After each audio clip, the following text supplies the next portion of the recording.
Estudiando la órbita de Marte alrededor del Sol, Johannes Kepler descubrió que su trayectoria solo se podía explicar si el planeta se desplazaba a lo largo de una elipse. Esta fue la primera de las 3 leyes de Kepler. Seguro que recordarán que Tycho Brahe tenía su sistema del universo. Y en ese sistema, la Tierra permanecía quieta en el centro, el Sol giraba alrededor de ella y todos los demás planetas giraban alrededor del Sol. Por supuesto, Tycho creía apasionadamente en su propio sistema. Y en su lecho de muerte, rogó a Johannes Kepler que utilizara aquellos nuevos datos para demostrar lo correcto de su sistema. Fue un momento conmovedor. Es imposible saber lo que pensó Kepler en aquel momento. Pero la idea de hacer lo que Tycho le había pedido nunca cruzó su mente. Kepler era copernicano hasta la médula, y tan pronto como tuvo entre sus manos los datos de Tycho, lo primero que se puso a hacer fue realizar la órbita de Marte. Pero le resultó enormemente difícil. Hiciera lo que hiciera, no conseguía adaptar la órbita de Marte a un círculo. La discrepancia entre la posición angular de Marte en el cielo y la mejor órbita circular era de 8 minutos de arco. En otras palabras, si Kepler lo hubiera intentado antes de las observaciones de Tycho, habría sido posible, pero con los nuevos datos era cosa imposible de hacer. Y así Kepler se vio enfrentado a un serio conflicto entre la antigua afirmación platónica de que todos los movimientos celestes tenían que ser circulares y las nuevas observaciones de Tycho. Enfrentado a ese conflicto, tenía que elegir, y eligió las observaciones de Tycho. Comenzó a buscar una curva regular distinta que describiera la órbita de Marte. Tras 8 años de arduos trabajos, Kepler dio con la respuesta. Era una curva que ya se conocía hacía miles de años y que se llamaba elipse. En plan gráfico, un trozo de cuerda y 2 alfileres aclaran la sencilla elegancia de una elipse. Como la cuerda no se estira, mantiene su longitud, y la distancia total que hay desde un alfiler al lápiz y al otro alfiler es constante. Un punto se llama foco y 2 puntos, los focos.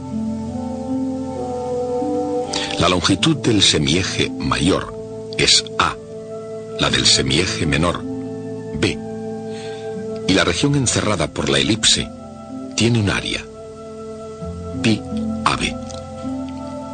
La distancia desde el centro a ambos focos es una fracción de A, E, A. El símbolo E representa la excentricidad. Y excentricidad, como en el contexto social del mundo, significa algo que está fuera del centro. Así, si E se reduce a 0, es decir, cuando no hay excentricidad, el resultado es una figura perfectamente redonda. Es una elipse llamada circunferencia. Pero cuando E aumenta, la elipse se vuelve cada vez más excéntrica y cada vez más achatada. Focus viene del latín chimenea y fue aplicado a la elipse por primera vez por un hombre que se hizo conocido con el nombre del matemático errante. Su nombre era Johannes Kepler. Kepler veía en el Sol la mayor chimenea del universo. Sin embargo, en su vida emocional, sobre todo cuando era niño, hubo muy poco calor. El padre de Kepler, un soldado raso, mercenario, abandonó pronto a su familia. Más tarde su madre fue procesada por ejercer artes de brujería. Lo que no se sabe es si Kepler, senior, huyó porque ella pudo haber sido una bruja. En ausencia de su padre, Johannes fue visitado constantemente por la pobreza y pese a los pretendidos hechizos de su madre, también por la enfermedad. Sus antecedentes son todo un reto a muchas de las contemporáneas nociones de herencia y medio ambiente. Aunque Johannes Kepler mostrase la destreza y curiosidad de un genio matemático, parecía un candidato muy poco probable para resolver ciertos problemas fundamentales del universo. Al comienzo de su carrera, Kepler se dedicó a la enseñanza en un colegio de Graz, cerca del río Mur, al sudeste de Austria. Pero, como muchos otros antes y después de él, encontraba la enseñanza más frustrante que gratificante. Así que se esforzó con modelos geométricos de los movimientos planetarios, pero pronto se dio cuenta de que sus datos astronómicos no eran suficientemente fidedignos.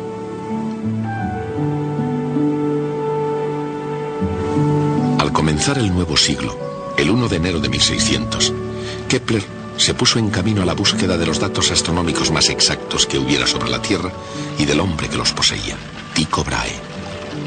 Nacido en una clase social bastante despreocupada, Tycho sorprendió a la nobleza danesa por su decisión de hacer algo que mereciera la pena. Su pasión por la astronomía se convirtió en su razón para vivir, y los últimos 38 años de su vida dibujó los mapas de los cielos con extraordinaria precisión. Nadie en el mundo apreció mejor que Johannes Kepler el valor potencial de aquellas observaciones de Tycho. Para él, esos datos eran la llave imprescindible para abrir la puerta del universo y para revelar lo que él llamaba los secretos de los cielos.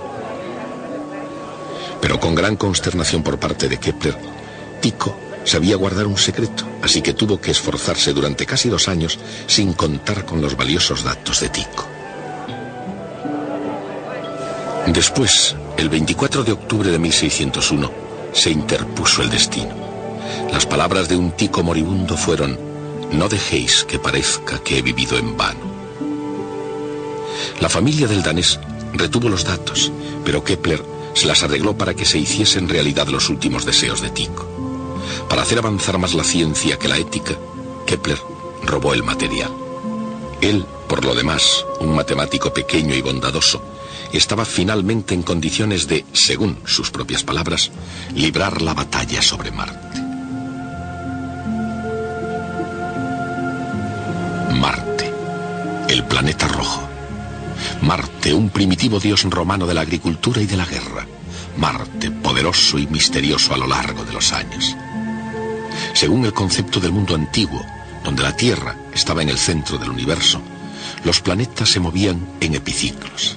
Y a veces, como en el caso de Marte, los epiciclos eran irregulares. Para explicar ese comportamiento irregular, Tycho concibió su propio universo, el sistema solar de Tycho Brahe. Como Ptolomeo, situó a la Tierra en el centro, con el Sol girando a su alrededor. Pero como Copérnico, Tycho mantenía a los otros planetas girando alrededor del Sol. Aunque el sistema solar de Tycho se adaptaba a las apariencias más sencillamente que el de Ptolomeo, Kepler abrazó apasionadamente las opiniones de Nicolás Copérnico. Esto no fue solamente un punto de vista impopular. Galileo sería procesado en Roma por compartirlo. Era una idea extremadamente difícil de explicar científicamente. Consideremos el sistema solar de Copérnico y los problemas que presentaba Johannes Kepler. Desde el revolucionario punto de vista de Copérnico, Kepler tenía que hacer una serie de cálculos matemáticos desde un planeta que, más que ser central e inmóvil, estaba en movimiento con todos los demás planetas. Imaginemos la dificultad que tendría para intentar calcular la órbita de Marte desde una plataforma en movimiento. Una plataforma que daba vueltas alrededor de su eje y giraba en una órbita no circular, con velocidad variando constantemente y con un centro desconocido. Ese era el dilema de Kepler, y lo abordó con una fe poética en un universo lógico. ¿Nos preguntamos qué beneficio espera el pajarillo al cantar?, se preguntaba Kepler, y en esa pregunta seguramente expresaba lo que él pensaba de su intento, para el que él había sido creado: descubrir el secreto de los cielos. Del mismo modo que algunas criaturas parecen haber sido creadas para cantar, Kepler parece haber sido creado para calcular. Y sus cálculos, que ascendieron a más de 900 páginas, eran enormemente difíciles. Su guerra sobre Marte fue un paciente cerco en el que muchas de las armas eran imperfectas y defectuosas, pero él las empleó con una brillantez sorprendente. Para hallar la posición de su plataforma móvil, por ejemplo, Kepler utilizaba observaciones de Marte cuando volvía al mismo punto de su órbita para hallar la órbita de la Tierra.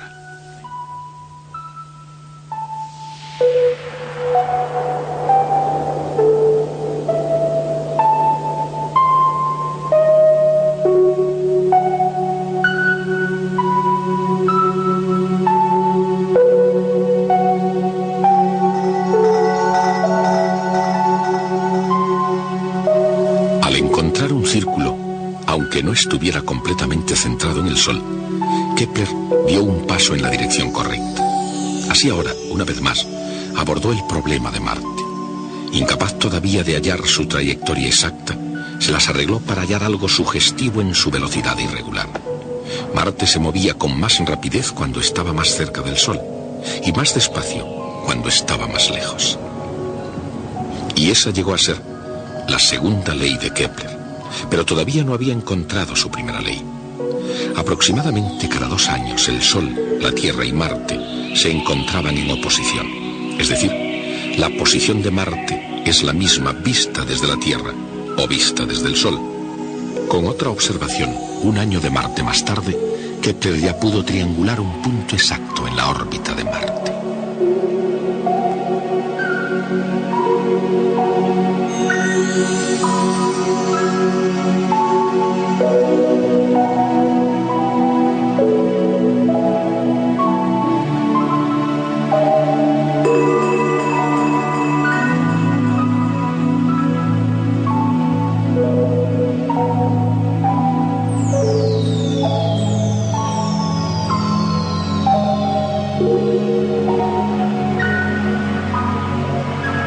Pero, ¿podía una órbita circular, incluso no centrada en el Sol, adaptarse a todos los puntos?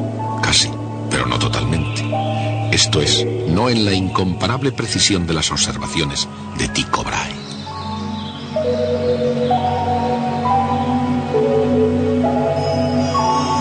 Entonces, ¿qué curva describía la órbita? La respuesta a esa pregunta reveló el secreto de los cielos.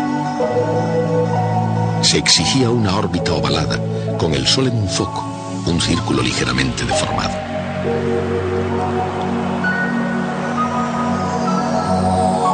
Y ese tipo de órbita era una elipse, la elipse conocida por los antiguos griegos y finalmente descubierta de nuevo en los cielos por Johannes Kepler.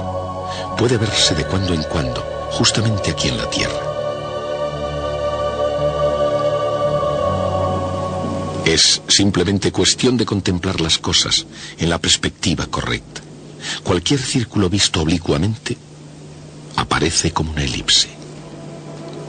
Los griegos conocían la parábola y la hipérbola también como una elipse. Al cortar un cono con un plano, producían unas curvas llamadas secciones cónicas. Si el plano de corte es perpendicular al eje, la sección es una circunferencia. Si el plano está inclinado, la circunferencia se convierte en una elipse.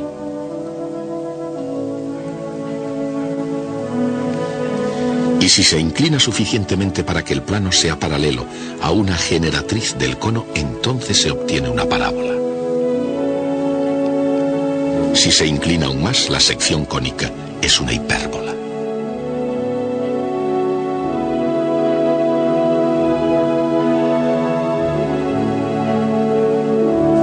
Los antiguos griegos eran notablemente habilidosos para los juegos geométricos. Unos 200 años antes de Cristo, Apolonio ganó el título de el Gran Geómetra por su explicación de esas notables curvas en 8 intensos volúmenes. A pesar de eso, su pluma solo había raspado la superficie de las secciones cónicas. En el año 300 después de Cristo, Papus de Alejandría encontró otro modo de describir esas curvas.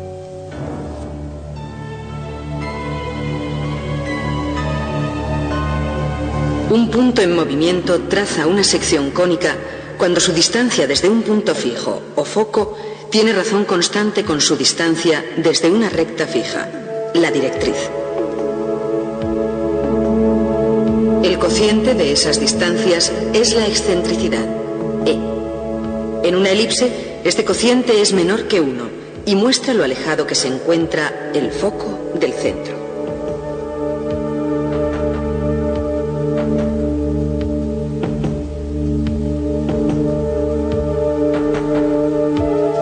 Si las dos distancias son iguales, el resultado es una parábola. Es una sección cónica con excentricidad igual a 1.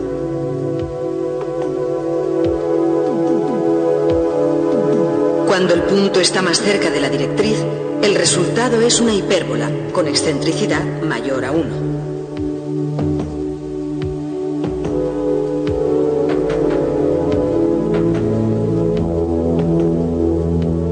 Las tres secciones cónicas comparten una propiedad común y las tres se pueden expresar por una misma ecuación algebraica, una ecuación que es útil para estudiar el movimiento planetario.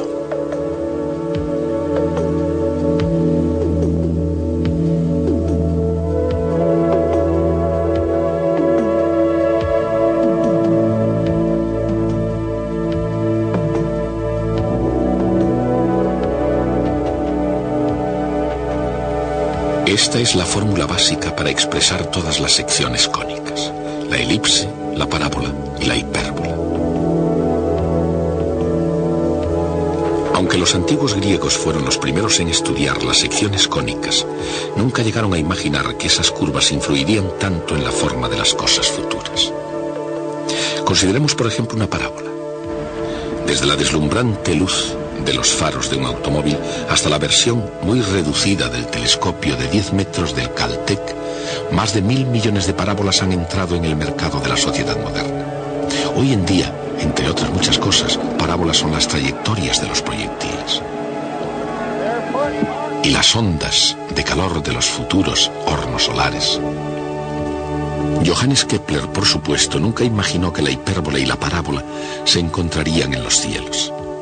En realidad, la utilización de la elipse para la órbita de Marte fue posible solo porque era la única órbita planetaria suficientemente excéntrica, aproximadamente un 9%, como para que pudiera apreciarse que no era circular. De haber librado batalla sobre cualquier otro planeta, probablemente Kepler hubiera muerto creyendo que los círculos reinaban dominantes por todo el universo. Pero entre todas las batallas que podía haber elegido, eligió bien, y con los datos de Tycho salió victorioso en el conocimiento de que la elipse, una adaptación tan perfecta como se podía medir, era el secreto matemático de la creación divina.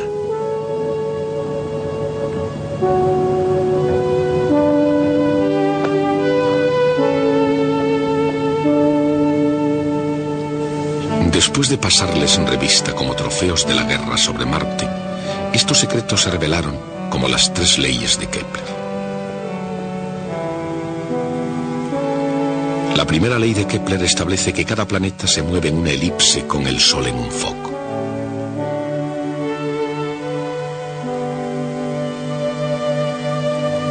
Mientras libraba la guerra sobre Marte, Kepler encontró su segunda ley. Una recta desde el Sol a un planeta barre áreas iguales en tiempos iguales. Esa segunda ley de Kepler permitió cálculos asombrosamente exactos de distancias y velocidades.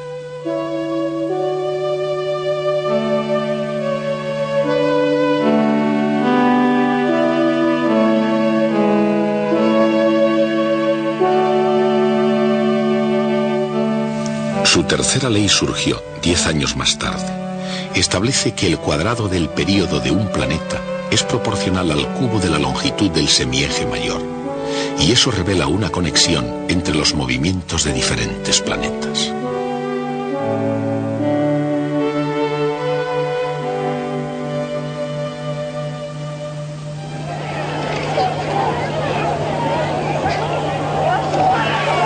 Pero en 1619, el año en que Kepler publicaba su tercera ley, él mismo se encontró luchando en medio de la guerra de los 30 años, un conflicto mucho más cercano que el planeta Marte. Los mecenas de Kepler cambiaron su interés desde la astronomía a dar muerte a sus enemigos de religión. Kepler huyó de ciudad en ciudad tratando de cobrar viejas deudas. Incluso aún en estos los peores tiempos, y quizá porque eran tan malos, algunos mecenas pagaron a Kepler por hacer mapas astrológicos. Kepler No era ni muy religioso ni político, pero tenía que mantener a una familia numerosa. Fue lo bastante astuto como para sacar provecho de la astrología, en provecho propio. Sus predicciones eran una combinación de sentido común, buena suerte y, cuando las cosas se ponían feas para la nobleza que pagaba, un poco de vaguedad poética. En su libro La armonía del mundo, Kepler escribió: ante tal plenitud de concordancia entre mi trabajo de 17 años sobre las observaciones de Brahe y mi presente estudio, al principio creí estar soñando. Su comprensión de que la elipse estaba profundamente grabada al agua fuerte en el gran dibujo del universo era mucho mayor que cualquier noble futuro que predijera en servicio de la realeza. Un caminante importunado desde el principio por el destino y las circunstancias, Johannes Kepler, finalmente desveló el misterio del movimiento planetario. Hay 5 sólidos perfectamente regulares que llegan hasta nosotros desde la antigüedad, esto es, poliedros cuyas caras planas son todas iguales. Ellos son el cubo, el tetraedro, el dodecaedro, el icosaedro y el octaedro. Kepler se dio cuenta de que si tomaba una esfera y metía dentro un cubo, una esfera dentro de este, un tetraedro dentro de esta y así sucesivamente, las 6 esferas que obtenía de esa manera mantenían entre sus respectivos radios las mismas relaciones que existen entre los radios de las órbitas de 6 planetas. Kepler estaba convencido de haber descubierto el secreto de la estructura del universo. Tengo aquí el libro donde se publicó ese gran descubrimiento. Este libro se publicó en Tübingen en el año 1596 y se titula Sobre las admirables proporciones de las órbitas celestes, etc. Y el libro tiene un diagrama mostrando su modelo geométrico.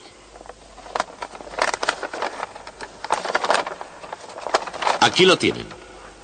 Dicho sea de paso, hay algo interesante sobre este diagrama. Tiene una fecha impresa aquí abajo, que es 1597, un año después de la publicación del libro. Lo que debe haber ocurrido es que el diagrama no estaba listo todavía cuando se publicó el libro, y así tuvo que ser enviado un año más tarde y pegado en las copias del libro.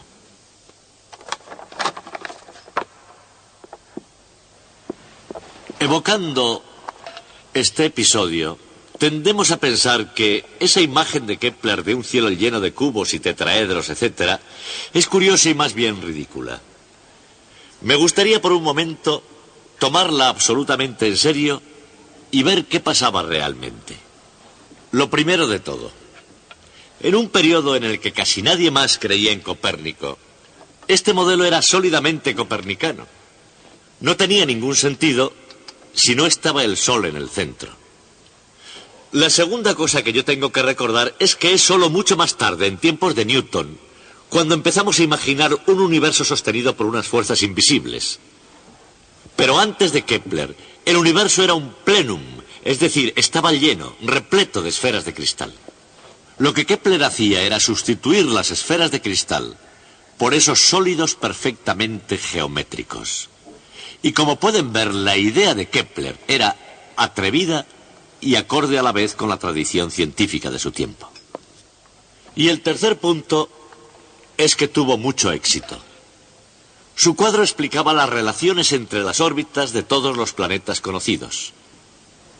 Y todavía más, le dio a él una razón de por qué tenía que haber 6, exactamente 6 planetas, puesto que existían 5, exactamente 5 sólidos regulares. Y finalmente, el modelo sirvió para motivar a Kepler a realizar el enorme esfuerzo a que dedicó el resto de su vida, el trabajo que le condujo al descubrimiento de sus 3 grandes leyes. Todo ese trabajo fue realizado para justificar esta imagen del universo que Kepler siempre había tenido en el fondo de su mente. Ahora bien, su idea era errónea, pero era errónea por una razón científica perfectamente legítima. Por ejemplo, dice que solo debe haber 6 y solo 6 planetas. Ahora sabemos que hay más. Existen 9 planetas y puede que incluso más. Por eso es erróneo. Hace una predicción y la predicción no es correcta. Tenemos que descartarla. No es una teoría viable del universo. Pero eso tampoco quiere decir que lo tomemos a risa. El valor de una idea científica no se basa en si automáticamente resulta correcta o incorrecta. Debe basarse en que sea una idea provechosa, en que nos lleve a nuevas ideas, en que conduzca al progreso.